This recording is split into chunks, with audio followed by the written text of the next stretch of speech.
और क्या प्रोटेस्ट होना जरूरी नहीं? क्या प्रोटेस्ट छात्रों अभ्यर्थियों का अधिकार नहीं है? क्या बीपीएससी बताएगी कि 66वीं पेपर लीक कांड में 108 कट ऑफ क्यों चला गया?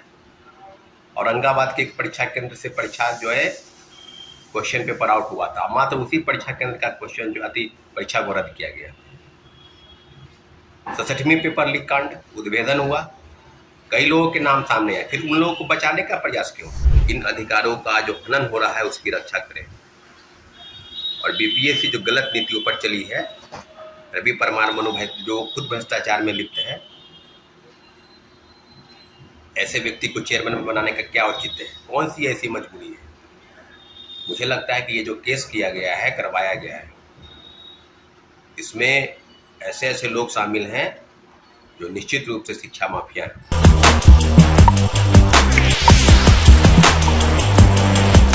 देखिए 70वीं बीपीएससी पीटी के बारे में अब क्या ही बताना, क्योंकि सबसे ज्यादा कवर वॉइस हब ही किया था, आपको अच्छे से याद है। फिर मेंस हुआ, फिर जो भी चीजें हुआ वह हम अपने चैनल पे आपको दिखा चुके हैं। बड़ी खबर यह है कि 11 कोचिंग संचालक पर अब कार्रवाई है, हाजिर होना होगा। छात्र नेता भी हाजिर होंगे, सारे लोग हाजिर होंगे। इल्जाम यह है कि पीटी यानी 70वीं बीपीएससी पीटी पे अफवाहें फैलाने का आरोप है। कौन कौन है वो आप पेपर कटिंग में देख रहे होंगे, पेपर कटिंग में अच्छे से दिखेगा, अभी हम सब चीज बताएंगे। नमस्कार, मैं अनुकूल तिवारी और आप वॉइस हब देख रहे हैं। 70वीं बीपीएससी पीटी में अफवाह फैलाना यानी होता है कि भ्रमित करना, आंदोलन करवाना, ये कराना वो कराना। तो 11 कोचिंग संचालक पर समझिए कि कार्रवाई है, छात्र नेता भी और सब। अब कौन जाएगा भीतर वो भी होगा, क्योंकि भैया 70वीं बीपीएससी पीटी के बारे में आप अच्छे से जानते हैं। फिलहाल देख लीजिए छात्र सौरभ जो है वो क्या कुछ कह रहे हैं। 70वीं बीपीएससी पीटी के जो अफवाह वाला मामला है उसको लेकर क्या कुछ कह रहे हैं, सुनिए आप। हेलो साथियों, जय हिंद। बहुत बड़ी खबर है, आपको बताते चले। और निश्चित रूप से ये खबर हम सभी छात्र अभ्यर्थियों के लिए कहीं ना कहीं एक धक्का सा है, एक रोक, जो बोलने पर रोक है, लोकतांत्रिक तरीके से आंदोलन करने पर जो बेवजह छात्रों अभ्यर्थियों को गुमराह करने का, लगातार उनको प्रताड़ित करने का जो खेल, जो षड्यंत्र चल रहा है, उसको कहीं ना कहीं एक प्रकार से आप कह सकते हैं कि सरकार के तरफ से एक सह मिला है कि आप कार्रवाई कर दीजिए, आप इन्हीं लोगों पर कार्रवाई कीजिए जिनके वजह से प्रोटेस्ट होता है, आप इन्हीं लोगों पर कार्रवाई कीजिए जिनके वजह से सारी जो है विधि व्यवस्था, सारा संचालन, सारी परीक्षा प्रणाली, नियुक्ति से लेकर बहाली तक सारी व्यवस्था इन्हीं लोगों ने अवरुद्ध कर रखा है। तो कोर्ट ने आदेश दिया है कि 20 मई को हाजिर हो जाइए। हाजिर होइए भाई, आप हाजिर होइए, आप दोषी हैं। और आपको 1 साल तक बीपीएससी की अफवाहों पर रोक लगाने के लिए, बीपीएससी जो गलत काम नहीं कर रही है और आप उसको गलत साबित करने पर तुले हैं, तो 1 साल तक आप, और बॉन्ड भरना है 5 लाख रुपए का तक, जिसमें से 11 शिक्षकों के, उसमें 11 शिक्षक शामिल हैं जो बीपीएससी 70वीं सिविल सेवा पीटी परीक्षा डबल शिफ्ट में जो आयोजित हुई, परीक्षा रद्द करने के लिए, पीटी परीक्षा को रद्द करने के लिए 28 दिसंबर को गर्दनीबाग थाने में एक केस दर्ज हुआ था। उसी केस को आगे बढ़ाते हुए माननीय न्यायालय ने इसी 20 मई को सभी को सशरीर शारीरिक रूप से कोर्ट में हाजिर होना है और 5-5 लाख रुपए के सिक्योरिटी मनी के साथ 2-2 बॉन्ड पेपर पर साइन करना है कि आपको 1 साल तक बैन है। आप तो बीपीएससी पर अफवाह कौन फैला रहा है भाई? बीपीएससी तो खुद इन सब चीजों पर खुद संज्ञान ले ले। बीपीएससी पर संज्ञान क्यों नहीं हो सकता? कोर्ट तो बीपीएससी पर संज्ञान लेना कि आपने शिक्षकों के साथ बैठक क्यों बुलाई।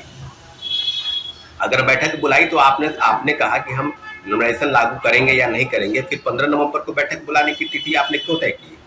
फिर उसके बाद आपने बैठक नहीं बुलाया और आप क्यों कह रहे थे कि हम 8 सेट 10 सेट के क्वेश्चन जो है वो जिलों में भेजेंगे। ये तो खुद बीपीएससी बताए। और बीपीएससी बापू परिसर केंद्र जो परीक्षा हुई 13 दिसंबर को, उस पर तो आप परीक्षा लेने में असमर्थ थे, आप उस पर क्यों नहीं कार्रवाई किए? पटना के डीएम जो है थप्पड़ चला रहे हैं, पटना के डीएम पर कौन सी कार्रवाई आप करती है? वहां के एक कर्मचारी की मृत्यु हो जाती है, उसका पोस्टमार्टम रिपोर्ट उसका किस प्रकार से बदला जाता है, उसको गुमराह किया करने जाता है, उसके परिवार वाले को आज तक जो है आर्थिक सहायता नहीं उपलब्ध हुई। इस बारे में कौन सी राय है जो जिसको लेकर इस तरह की चीजें की गई? और क्या प्रोटेस्ट होना जरूरी नहीं? क्या प्रोटेस्ट छात्रों अभ्यर्थियों का अधिकार नहीं है? क्या बीपीएससी बताएगी कि 66वीं पेपर लीक कांड में 108 कट ऑफ क्यों चला गया? औरंगाबाद के एक परीक्षा केंद्र से परीक्षा जो है क्वेश्चन पेपर आउट हुआ था, मात्र उसी परीक्षा केंद्र का क्वेश्चन जो थी परीक्षा को रद्द किया गया। 67वीं पेपर लीक कांड उद्भेदन हुआ, कई लोगों के नाम सामने आए, फिर उन लोगों को बचाने का प्रयास क्यों? एक IAS अधिकारी का भी नाम आया था, गुजरात काडर के वो भाग गया, गुजरात भाग गया, उस पर क्यों नहीं कार्रवाई हुई? कुछ लोग पर इस तरह से ढूलमुल रवैया नहीं, जो लोग सही में लड़ाई लड़ रहे हैं उनके ऊपर कार्रवाई। जो जालसाजी और फरेबी बीपीएससी की खुद कई नीतियों में फंसी है, TRE-2 के पेपर लीक नहीं हुए, कौन सी कार्रवाई हुई है? अभी तक तो कार्रवाई नहीं हुई है। TRE-3 के पेपर लीक कांड, हजारीबाग के इचाक से लग्जरी बस में या बैंक्वेट हॉल में बड़े बड़े लोगों को क्वेश्चन हटवाया जा रहा था, उस पर कौन सी कार्रवाई हुई?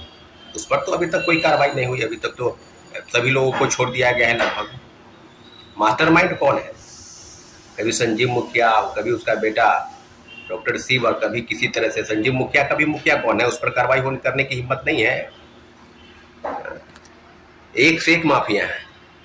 संजीव मुखिया तो खुद बता रहा है कि राजनीति में कई लोग हैं, कई बिजनेसमैन हैं, कई अधिकारी हैं, कई सफेद पोस्ट लोग हैं जिनके बच्चों को हमने मदद पहुंचाया है, तो उन पर तो कार्रवाई अभी तक नहीं हो पाई, उनके नाम का उद्भेदन तो नहीं हुआ अभी तक कि कौन कौन लोग हैं जिसको संजीव मुखिया ने इतनी तरीके से उसको लाभ पहुंचाया है।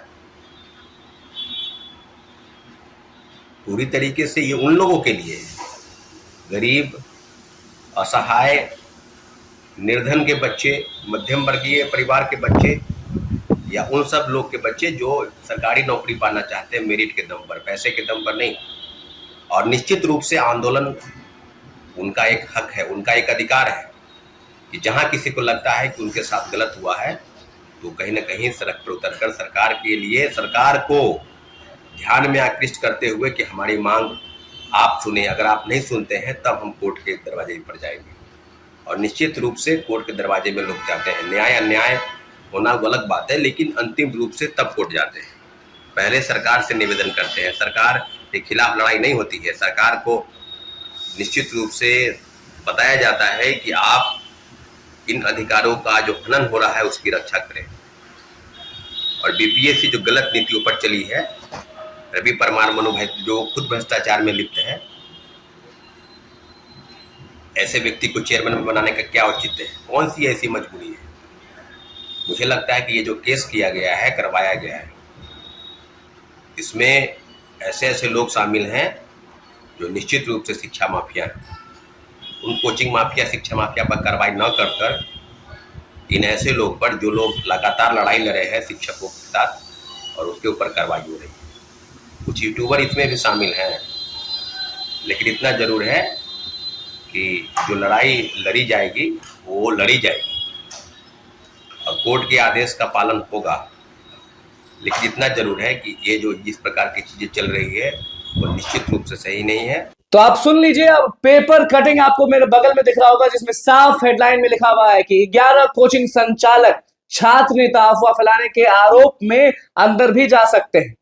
तो अब देखना होगा कि क्या होता है, और उसके बाद धीरे धीरे सारे लोगों तक पहुंचेंगे, बातें करेंगे, क्योंकि ये इल्जाम जो है वो किस हद तक सही है या गलत है वो छात्र सौरभ ने आपको अच्छे से गरजते हुए समझा दिया। तो बस हमारे चैनल को सब्सक्राइब करें, को लाइक करें। बहुत बहुत धन्यवाद।